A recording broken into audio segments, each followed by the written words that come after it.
Assalamualaikum warahmatullahi wabarakatuh. Halo semuanya, saya Icana Jefodi Fareza dengan NIM P1337424244403 dari Prodi Sarjana Terapan Kebidanan semester 2. Kali ini saya akan memberikan penjelasan singkat mengenai materi sistem perkemihan. Pertama-tama, saya akan membahas organ ginjal terlebih dahulu. Jadi, ginjal adalah sepasang organ yang terdiri dari ginjal kanan dan ginjal kiri. Nah, ginjal kiri ini terletak lebih tinggi dari ginjal kanan. Hal ini dikarenakan ginjal kanan itu tertekan oleh hati. Nah, ginjal ini juga dilindungi oleh tulang rusuk dan otot punggung. Beberapa fungsi ginjal yaitu ada mengaktifkan vitamin D, mengontrol dan menyaring mineral dalam darah, menyaring limbah dari makanan, zat beracun, atau obat-obatan tertentu.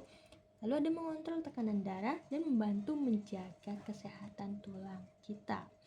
Sementara itu, struktur ginjal itu terbagi menjadi 3 bagian utama. Bagian ginjal terluar adalah korteks, kemudian ada medula, dan yang terdalam yaitu pelvis.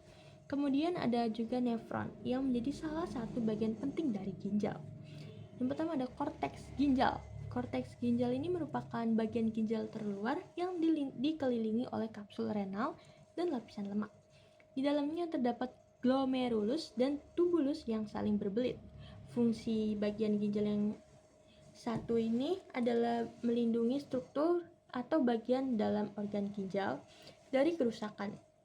Medula ginjal itu bagian ginjal merupakan ada medula. Medula ini merupakan jaringan ginjal yang halus dan terdiri dari lengkung Henle serta piramida renal atau struktur kecil berisi tubulus dan nefron. Tubulus pada medula ginjal berfungsi untuk membawa cairan yang masuk sekaligus membawa urin keluar dari ginjal. Yang ketiga ada pelvis ginjal. Pelvis adalah bagian ginjal yang berbentuk corong dan berada di bagian terdalam renal. Fungsi bagian ginjal ini adalah sebagai jalan bagi urin menuju kandung kemih. Pada bagian pertama pelvis ginjal ini terdapat salises, yaitu suatu ruang yang berfungsi mengumpulkan cairan sebelum menuju ureter dan kandung kemih. Cairan tersebut selanjutnya masuk ke hilum atau lubang kecil yang membawa cairan ke ureter dan kandung kemih. Yang keempat ada nefron. Nefron ini adalah bagian ginjal yang terletak di sepanjang korteks hingga medula. Nefron ini berfungsi untuk mengambil cairan dan nutrisi dalam darah agar tidak ikut terbuang. Nefron juga menyaring dan mengeluarkan racun dan limbah sisa metabolisme dalam darah. Nefron adalah bagian terkecil dari ginjal, akan tetapi jumlahnya sangat banyak. Perlu diketahui, setiap ginjal itu mengandung sekitar 1 juta nefron, di mana masing-masing nefron itu memiliki struktur internal yang meliputi corpus renalis atau badan Malpighi dan tubulus renalis. Selanjutnya itu ada proses pembentukan urin. Proses pembentukan urin ini terdiri dari 3 tahap, yakni filtrasi atau penyaringan, lalu ada reabsorpsi atau penyerapan kembali, dan terakhir ada augmentasi atau pengumpulan. Oke, langsung aja. Yang pertama ada filtrasi. Filtrasi ini atau penyaringan merupakan proses pembentukan urin yang terjadi dalam ginjal. Perlu diketahui, sekitar 20% darah melewati ginjal untuk dilakukan penyaringan. Tujuan penyaringan ini adalah menghilangkan zat sisa metabolisme atau limbah dalam darah. Secara spesifik, tahap filtrasi terjadi di badan Malpighi yang terdiri dari glomerulus yang dibungkus kapsul abdomen atau kantung pelindung yang juga menyimpan hasil filtrasi. Glomerulus sendiri berperan untuk menyaring protein dari darah dan limbah. Urin yang keluar dari proses penyaringan ini disebut juga dengan urin primer. Urin primer dan juga urea di dalamnya itu merupakan hasil amonia yang sudah terakumulasi. Nah, hal ini berlangsung saat organ hati memproses asam amino dan disaring oleh glomerulus. Yang kedua dari absorpsi atau penyerapan kembali, yang dimana tahapan ketika urin primer diserap kembali oleh tubulus proksimal nefron, tubulus distal, dan tubulus pengumpul. Nah, tujuannya ini adalah menyaring kembali air, natrium, asam amino, dan zat gizi lain yang masih dibutuhkan oleh tubuh ke aliran darah. Setelah disaring kembali, urin ini akan bergerak secara osmosis dari konsentrasi tinggi ke yang lebih rendah. Urin yang dihasilkan dari tahap reabsorpsi disebut sebagai urin sekunder. Lalu yang ketiga ada augmentasi. Augmentasi ini tahap akhir dalam proses pembentukan urin. Tahap ini bertujuan untuk menjaga keseimbangan pH asam basa dalam tubuh serta keseimbangan elektrolit dalam darah. Pada tahap augmentasi, urin sekunder ini akan mengalir ke tubulus distal dan pengumpul. Di waktu yang sama, zat yang berkonsentrasi tinggi seperti kalsium dan kalium yang berasal dari pembuluh kapiler juga mengalir ke tubuh. Selanjutnya, urin akan mengalir ke bagian tengah ginjal, lalu ke ureter dan ditampung dalam kandung kemih. Dan terakhir, urin itu akan mengalir ke uretra untuk dikeluarkan. Nah, teman-teman, urin ini terdiri dari berbagai macam zat, mulai dari air, elektrolit, serta limbah penyaringan oleh ginjal. Sementara itu, warna urin berasal dari berbagai asupan yang dikonsumsi seorang. Yang pertama itu ada warna kuning pucat atau tua. Nah, kuning pucat atau kuning tua ini menunjukkan warna urin yang sehat dan normal. Hal ini menandakan bahwa hidrasi tubuh terjaga dengan baik. Secara umum, urin memang berwarna kuning karena dipengaruhi oleh urokrom atau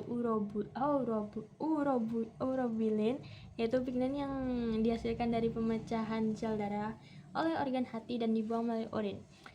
Selain itu, warna kuning pada urin juga disebabkan oleh kadar vitamin B yang tinggi dalam tubuh.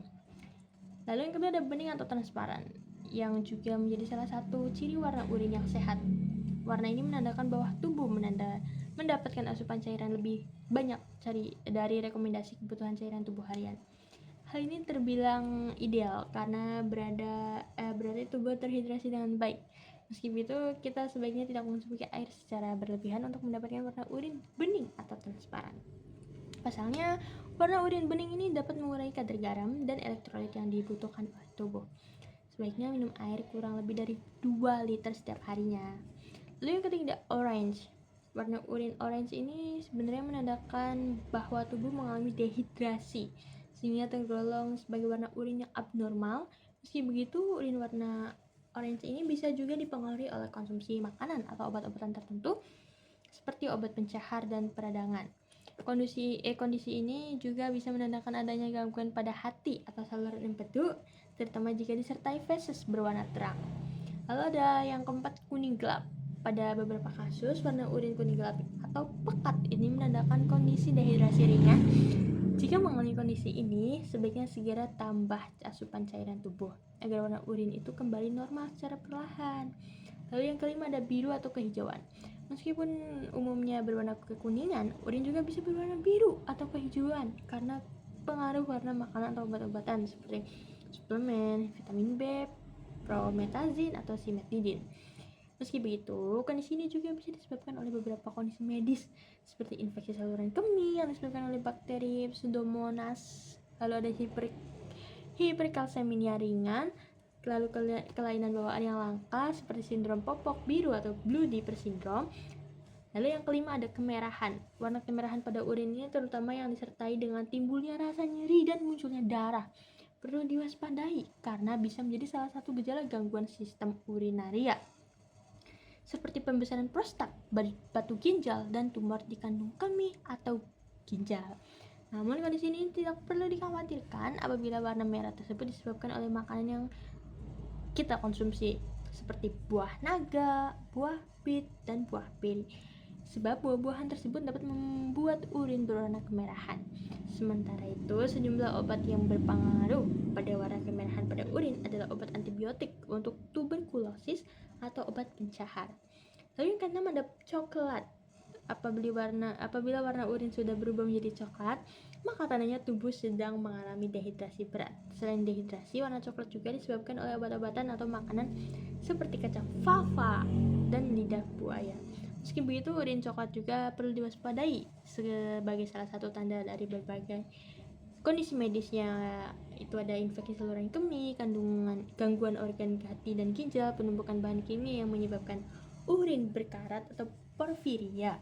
Yang ketujuh ada keruh. Urin ini seringkali menandakan adanya masalah kesehatan seperti infeksi saluran kemih, gangguan ginjal, gejala penyakit kronis atau gejala dehidrasi. Pada wanita yang sedang hamil, urin keruh itu perlu segera dikonsultasikan pada dokter karena bisa menandakan adanya gangguan kehamilan, salah satunya preeklamsia. Oke, sekian materi yang dapat saya sampaikan. Mohon maaf bila ada salah kata. Terima kasih. Wassalamualaikum warahmatullahi wabarakatuh.